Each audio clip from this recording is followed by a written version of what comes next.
தேடும் அனைத்தும் கிடைத்து விடுவதில்லை, கிடைத்த அனைத்தும் தேடி கிடைத்ததும் இல்லை. எதையோ தேடி எதையோ பெற்று எதையோ தொலைத்து வெளியே சிரித்தும் உள்ளே தவித்தும் வாழும் வாழ்க்கையே இறைவன் நமக்கென கொடுத்தது. நீங்கள் சிலருக்கு 1000 விதத்தில் உதவி செய்திருக்கலாம். ஆனால் ஒரு முறை அவர்கள் உங்களிடத்தில் குறை கண்டுவிட்டால் நீங்கள் செய்த அத்தனை உதவியையும் அந்த கணமே மறந்து விடுவார்கள். இதுதான் உலகம். தனக்கு தேவையான போது மட்டும் தரையிறங்கும் கழுகை போலிருங்கள். எப்பொழுதும் இறங்கி போனால் நம்மை இலக்காரமாக நினைத்து விடுவார்கள். நான் யாரை நல்லவன்னு சொல்றதும் தெரியல, யாரை கெட்டவன்னு சொல்ல தெரியல. அவங்க வினையில சிக்கி தவிச்சுக்கிட்டு எதையாவது ஒன்று பண்றாங்க.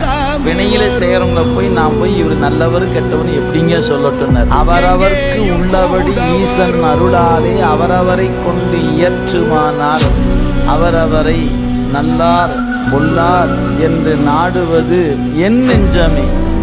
எல்லாம்